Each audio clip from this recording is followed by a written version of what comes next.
loves, welcome back to my channel and thank you for clicking on this video. And as you saw by the title, I will be making pan dulce guatemalteco. And the reason why I'm doing guatemalteco, which is Guatemalan, is because my parents, my family are from there. I thought it would be very special to make it, especially since we've been craving it. We usually get it in a panaderia Chapina, which is in Santa Ana, but it's pretty far from us, and also because of the quarantine I think it's closed and it's just been a hustle to get there, so we thought it would be a good idea to make it at home. Y como está diciendo en inglés, vamos a hacer pan dulce guatemalteco porque mi familia, mis papás son de Guatemala y es mi primera vez haciéndolo, pero ojalá me salga bien. Ya tengo todas las medidas listas.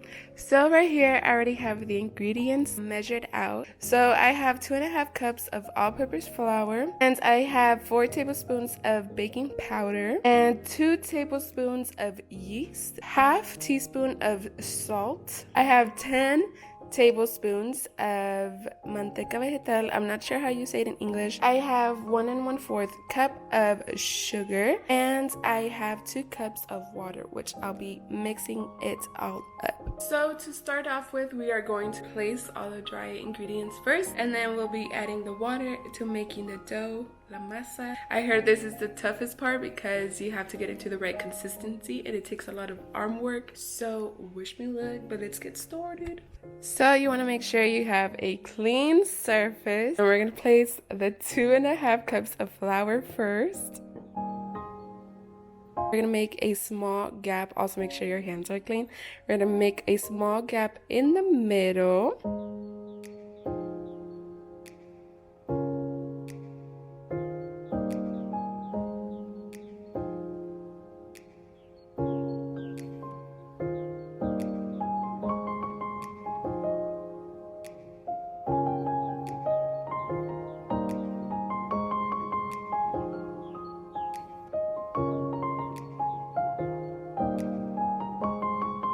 So as you can see, the dough has finally come a bit together. So now we're gonna add the manteca, which is the final step into making the dough the right consistency.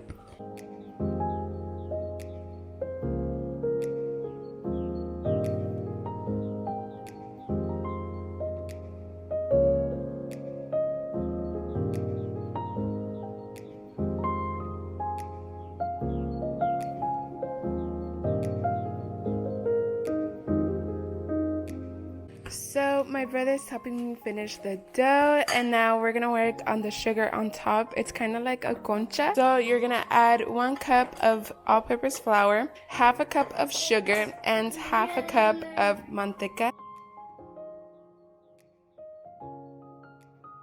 So once you see that it's crumbly, like this consistency, you want to add 1 ounce of water.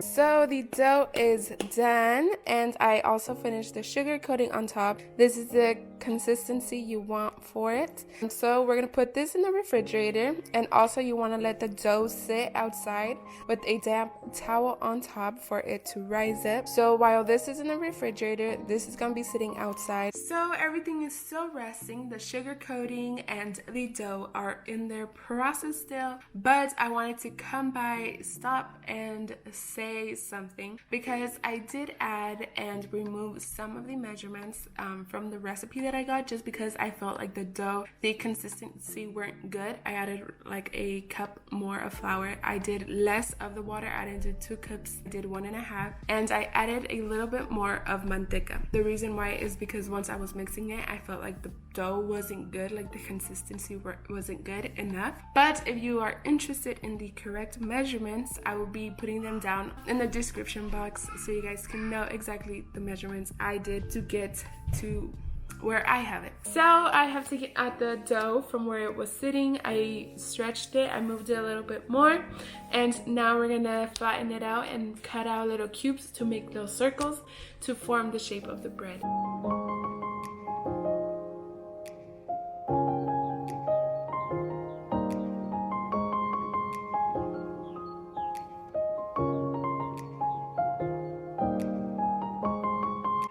So I have rolled the dough into little balls. Now I'm gonna go in with the sugar and do like a little top for it.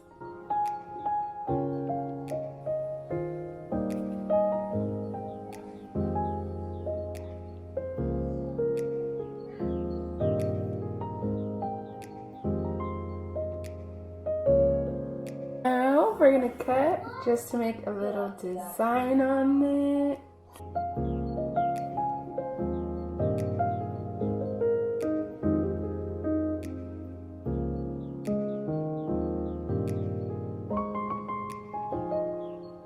So now we're gonna go in with the egg to add on top. The egg is gonna help to add color and texture to the bread.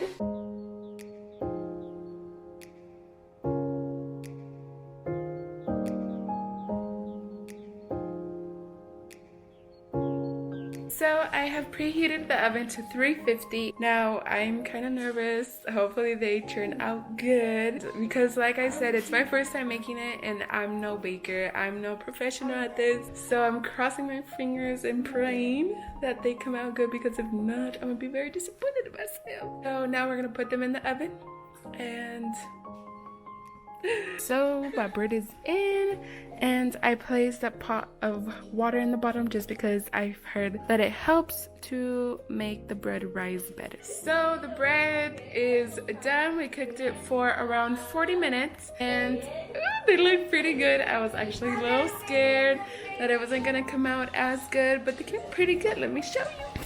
So we made them a little smaller than usual, but this is how it looks like. My mom's gonna help me open the inside so you guys can see how it looks like. ¿Está bien? Suave, no quedaron duros. Oh my gosh, ahora hacer el café.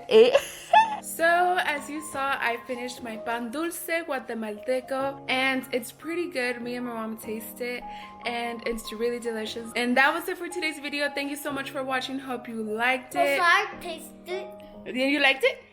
It was good? Yeah. Thank you so much for watching. Please don't forget to like, subscribe, leave your comments down below. Saludos a todos mis guatemaltecos. And I will be seeing you next Friday. Bye!